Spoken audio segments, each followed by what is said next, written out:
चला सगळ्यांना शुभ संध्याकाळ। आणि आज काय मी तुमच्याबरोबर रेसिपी शेअर करणार नाहीये, तर आज काही विषयांवरती काही मुद्द्यांवरती मी तुमच्याबरोबर चर्चा करणार आहे। तर आजचा जो आपला विषय आहे तो म्हणजे किचन मॅनेजमेंट। आता किचन मॅनेजमेंट मध्ये 4-5 मुद्दे मी तुमच्याबरोबर आज चर्चा करणार आहे, शेअर करणार आहे। तर नेमकं किचन मॅनेजमेंट म्हणजे काय। आता आपण रोजच्या व्यवहारामध्ये रोजच्या आपल्या डेली रूटीन मध्ये सकाळ ब्रेकफास्ट, दुपारचं जेवण, रात्रीचं जेवण किंवा 4 किंवा 5 वाजताचा जो मधलं जे काही खाणं असतं ते सगळं आपला जास्तीत जास्त वेळ जो आहे हा किचन मध्ये आपला जात असतो। तर नेमकं किचन मॅनेजमेंट म्हणजे काय, तर त्याच्यामध्ये सगळं किचनचं हायजीन आलं, बरण्या, डबे, डिश, आपल्या सगळ्या ज्या इलेक्ट्रॉनिक्सचे काही वस्तू आहेत त्याची स्वच्छता, हे सगळं किचन मॅनेजमेंट मध्ये आलेलं असतं। तर आता काही ठिकाणी काही जणांकडे मॉड्युलर किचन असतं, काही जणांकडे नॉन मॉड्युलर किचन असतं। तर मॉड्युलर किचन मध्ये सगळ्या ट्रॉलीज वगैरे सेट केलेल्या असतात आणि नॉन मॉड्युलर किचन मध्ये सगळं जुन्या पद्धतीच्या मांडण्या, काही ठिकाणी रॅक्स अशा असतात, आता मी जेव्हा तुमच्याबरोबर रेसिपी शेअर करते तेव्हा तुम्ही बघत असाल की माझं नॉन मॉड्युलर किचन आहे, जुन्या पद्धतीचा आमचा वाडा आहे, त्याच्यामुळे मॉड्युलर किचन माझं नाहीये। तर माझ्याकडे सगळ्या जुन्या फळ्यांची मी रॅक केलेली आहे। पहिले माझ्याकडे सगळ्या जुन्या फळ्या अशा मी छान लावलेल्या होत्या, त्याची रॅक केलेली होती आणि आता 2 मोठ्या मोठ्या रॅक्स मी तिथे ठेवलेल्या आहेत।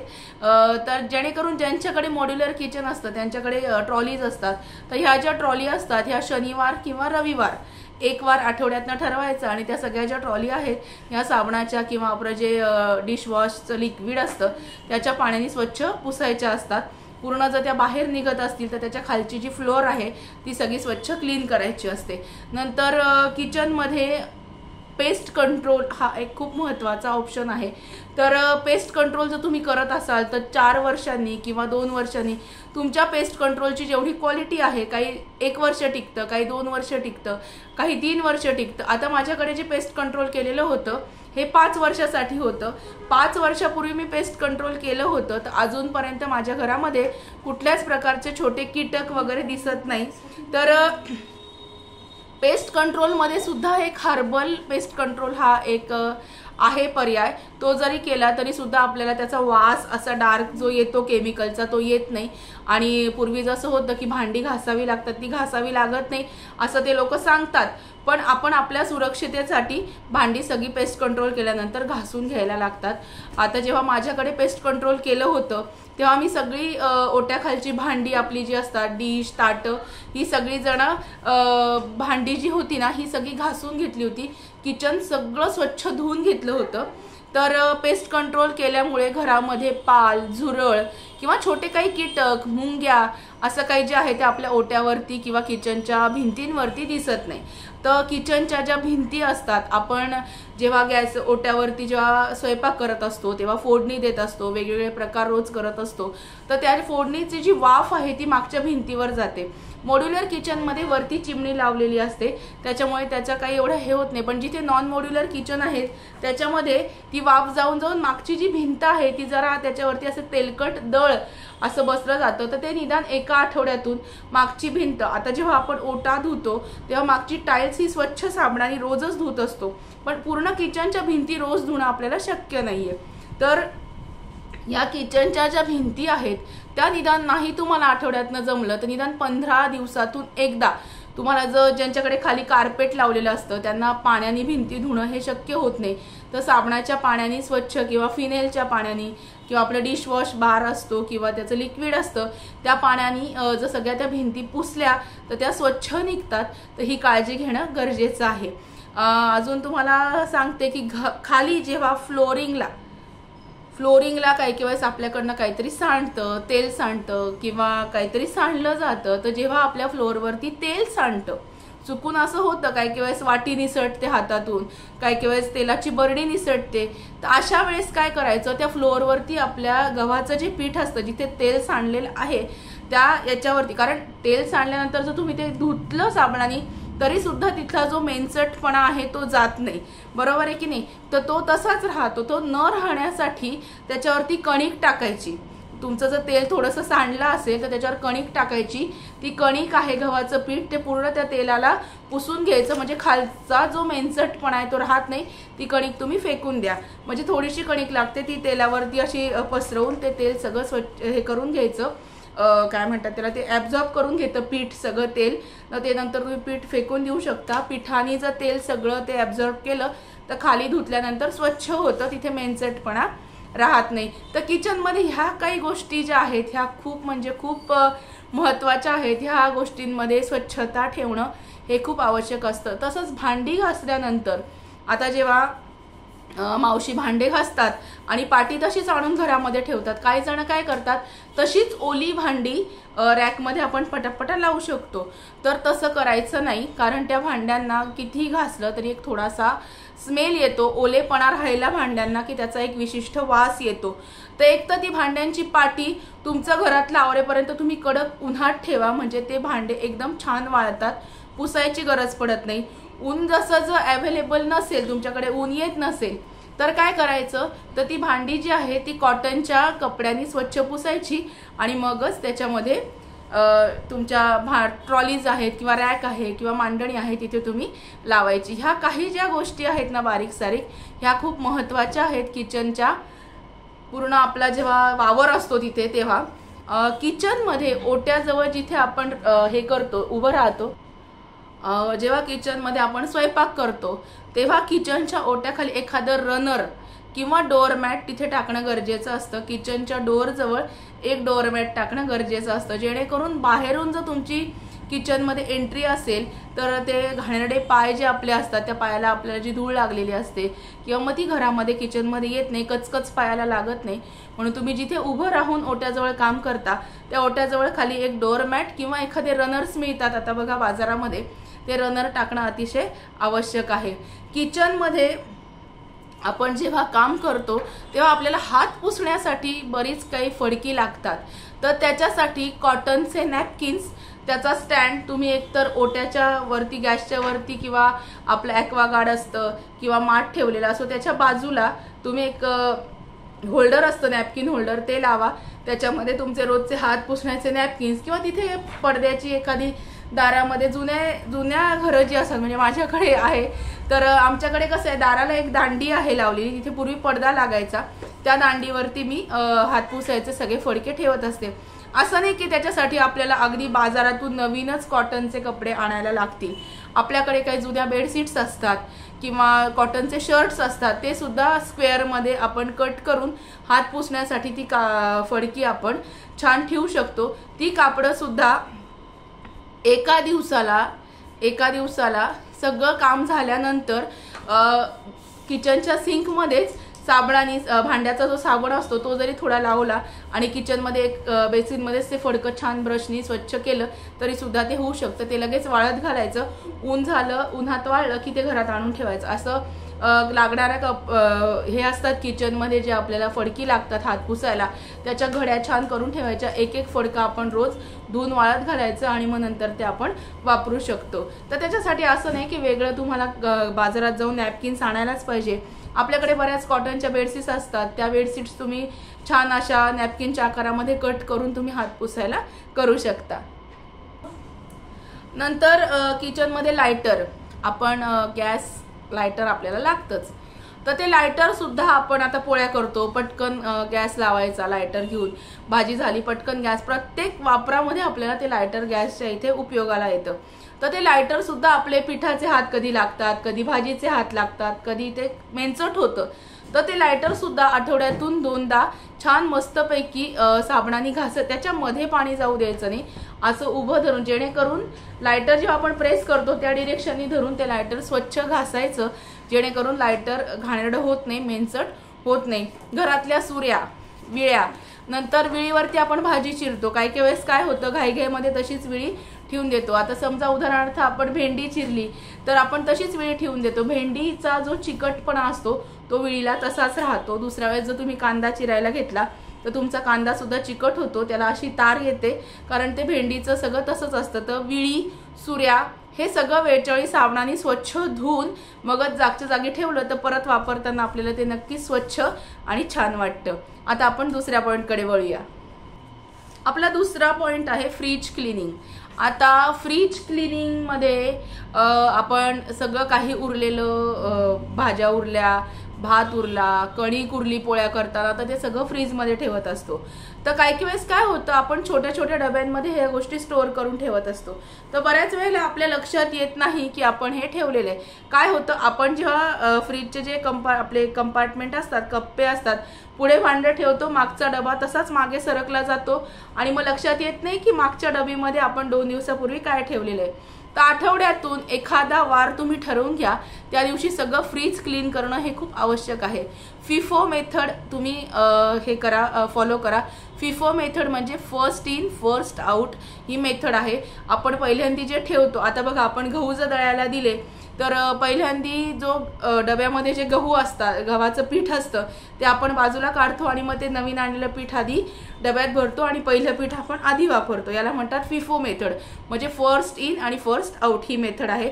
हे आम्हाला हॉटेल मॅनेजमेंट मी जेव्हा केलं तेव्हा आम्हाला सगळ्या ह्या गोष्टी शिकवल्या होत्या, म्हणून तुमच्याबरोबर शेअर करते.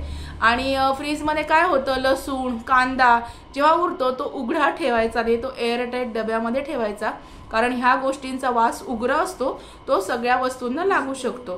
फ्रीजमध्ये जर आपण स्वच्छता ठेवली नाही तर काही दिवसांनी फ्रीजमध्ये एखादा खराब स्मेल यायला सुरुवात होते. तर आठवड्यातून एखादा दिवस असा ठेवायचा की फ्रीज जे आहे आपलं ते स्वच्छ क्लीन करायचं. फ्रीज कसं क्लीन करायचं, तर बेकिंग सोड्याच्या पाण्याने फ्रीज क्लीन करा. बेकिंग सोड्याचं पाणी तुम्हाला नसेल वापरायचं तर सरळ विम जेल जे असतं ते पाण्यात छान हे करायचं, मिक्स करायचं, त्यांनी पूर्ण फ्रीज पुसायचं, परत चांगल्या पाण्याने फ्रीज तुम्ही पुसून घ्यायचं. आजकाल ते जे हे निघतात ना, जाळ्या फ्रीजच्या काढले जातात, काचेचे जे कप्पे असतात ते स्वच्छ एखाद्या दिवशी घासून काढायचे, छान मस्तपैकी घासायचे, उन्हात वाळवायचे, तोपर्यंत आतलं जे फ्रीज आहे हे सगळं तुम्ही क्लीन करू शकता पुसून.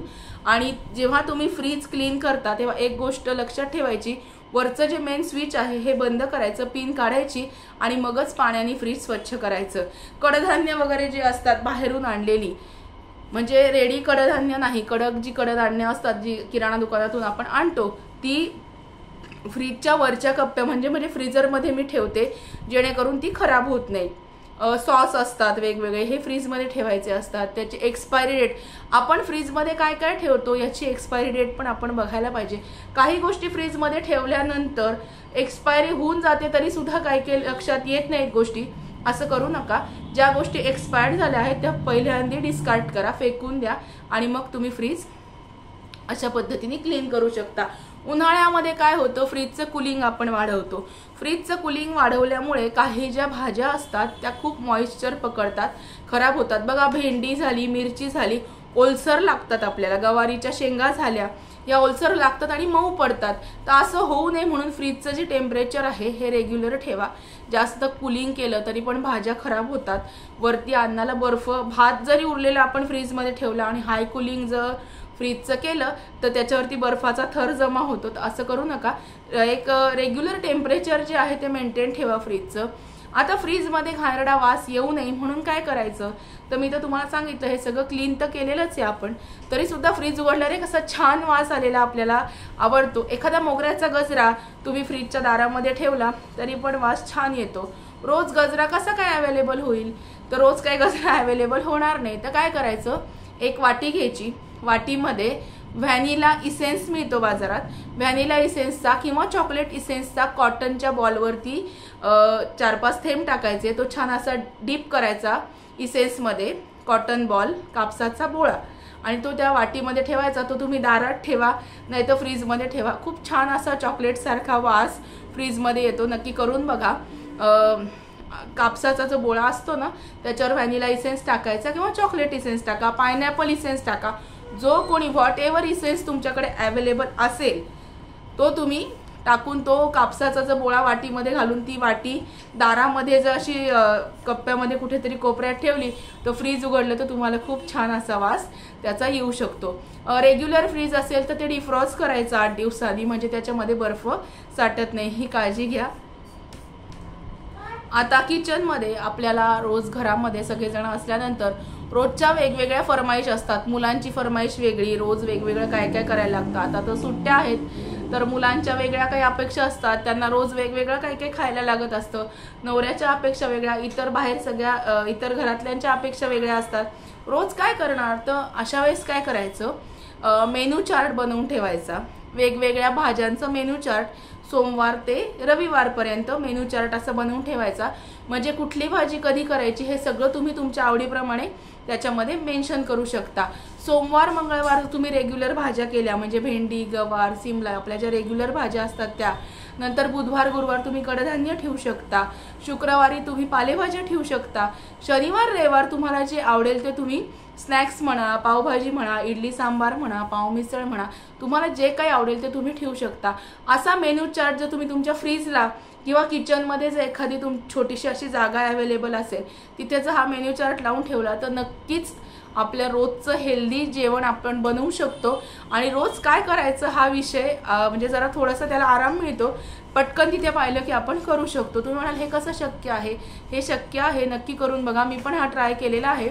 असं केल्याने काय होतं, सगळ्या भाज्या ह्या आपल्याकडनं खाल्ल्या जातात, सगळ्या भाज्या पोटात जातात आणि आवडीचे जे पदार्थ आहेत ते सुट्टीच्या दिवशी ठेवायचे. मग ते गोड असो किंवा तिखट असो तर ते शनिवार रविवार ठेवायचे. असं केल्याने आपल्याला रोज एकदम असं छान मदत होते की आज कुठली भाजी करायची हे सतत आपण जो विचार करत असतो तो आपल्याला सोपं पडतं जरा.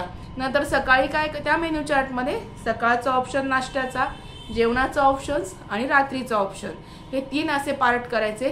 तिन्ही याच्यामध्ये काय काय करायचं आहे ते तुम्ही लिहून ठेवू शकता. हे अतिशय उपयुक्त आहे आणि त्यांनी खूप मदत होते. आपण जे रोज विचार करतो आज काय करू, कोणाला काय आवडेल, तर प्रत्येकाच्या आवडीचा एक एक दिवशी तुम्ही हे ठरवू शकता. आता संध्याकाळच्या वेळेस तर आपण अगदी हलकं काहीतरी करत असतो. दुपारी इतकं तर हेवी जेवण आपण रात्री करत नाही. तर कधी थालपीठ, कधी मुगाच्या डाळीची खिचडी, कधी जिरा राईस, कधी पिठलं भात, कधी असं वेगवेगळं, कधी उपमा, कधी उकडपेंडी किंवा धिरडे, असे सगळे तुम्ही जर मेन्यू तुमच्या आवडीप्रमाणे सोमवार ते शनिवार अरेंज केले तर खरंच सगळे हेल्दी ज्या भाज्या आहेत त्या पण आपल्याकडनं खाल्ल्या जातात आणि रोज काय करू हा प्रश्न सुद्धा आपल्याला पडत नाही. तर तिसरा जो पॉईंट मी तुमच्याबरोबर डिस्कस केला तो म्हणजे मेन्यू चार्ट नक्की फॉलो करून बघा, खूप उपयोगी होतं हे. नंतरचा आपला जो शेवटचा पॉईंट आहे तो म्हणजे बेसिक स्टोरेज. आता ह्या आठवड्यामध्ये तुम्ही जर मेन्यू चार्ट आता मी सांगितल्याप्रमाणे जर बनवला आणि जर फ्रीजला आपण तो लावला किंवा कुठे किचनमध्ये जर आपण तो स्टिक केला तर त्याच्यामध्ये जर मला जर ह्या आठवड्यामध्ये आता समजा आज आहे शुक्रवार, शनिवार रविवारी जर मला पावभाजी करायची असेल तर पावभाजीची सगळी बेसिक स्टोरेज म्हणजे ह्या आपण जो काही फूड करणार आहोत, जो काही पदार्थ करणार आहोत त्याच्यासाठी काय भाज्या लागणार आहेत ह्या स्टोअर करायच्या. नंतर त्याच्यासाठी आपल्याला कुठले मसाले लागणार आहेत हे आपल्याला बघणं गरजेचं असतं. तर हे बेसिक स्टोरेज याला म्हणतात. आता समजा तुम्हाला छोले करायचं असेल तर छोले मसाला घरात पाहिजे. छोले करण्यासाठी जे काही काबुली चणे मिळतात ते भिजवण्यासाठी आपल्याला आदल्या दिवशी तयारी करावी लागते. आता याच्यामध्ये एक टीप लक्षात ठेवा, छोले जर तुम्हाला पटकन भिजवायचे असतील 4-5 तासामध्ये तर गरम कडकडीत पाणी जर छोल्यांवर ओतलं म्हणजे काबुली चण्यांवरती तर ते पटकन भिजले जातात. तर तुम्हाला काय काय करायचं आहे या आठवड्यात, त्याच्यासाठी तुम्हाला कुठले कुठले मसाले लागणार आहेत, कुठले तुम्हाला भाजी लागणार आहे, काय काय तुम्हाला त्याच्यासाठी आवश्यक आहे याचं स्टोरेज तुमच्याकडे असणं खूप गरजेचं आहे. समजा तुम्हाला आता वीकेंडला काही सरबत करायचे आहेत, काही आईस्क्रीम्स करायचे आहेत घरामध्ये, कुल्फी करायची आहे, त्याच्यासाठी तुम्हाला कुठले इसेन्स लागणार आहेत, ते सगळं जे काही आपल्याला लागणार आहे ते स्टोरेज आपल्याकडे आवश्यक पाहिजे. आणि म्हणजे मी मेनू चार्ट का करायला लावला, कारण मेनू चार्ट केलं की खूप फायद्याचं होतं आणि त्याच्यामध्ये आपल्याला त्याच्यामध्ये काय काय लागणार आहे हे पण स्टोअर करून ठेवता येतं. तर हा बेसिक स्टोरेजचा ऑप्शन पण लक्षात ठेवा. आजचा व्हिडिओ तुम्हाला कसा वाटला ते मला नक्की कळवा. छोटेसे 4-5 पॉईंट जेव्हा मी हॉटेल मॅनेजमेंटचा डिप्लोमा केला तिथे आम्हाला हे सगळं शिकवलेलं होतं तर ते तुमच्याबरोबर शेअर करावं असं वाटलं म्हणून मी तुमच्याबरोबर आज शेअर केलं. तर आजचा किचन मॅनेजमेंटचा व्हिडिओ तुम्हाला कसा वाटला ते मला नक्की कळवा. व्हिडिओ आवडला असेल तर व्हिडिओला लाईक करा, शेअर करा, सबस्क्राईब करा, जास्तीत जास्त शेअर करा म्हणजे सगळ्यांना ही माहिती ऐकायला मिळेल. चला भेटूया अशाच नवीन व्हिडिओमध्ये नवीन विषयाबरोबर उद्याला. तोपर्यंत स्वतःची काळजी घ्या. उन्हाळा खूप आहे, स्वतःची बॉडी डिहायड्रेट होऊ देऊ नका. मस्तपैकी लिंबू पाणी, साखर न घालता आणि पाणी थोडं थोडं पीत राहा म्हणजे बॉडी हायड्रेट राहील, पाण्याची कमतरता शरीरामध्ये होणार नाही. चलो बाय बाय, गुड नाईट.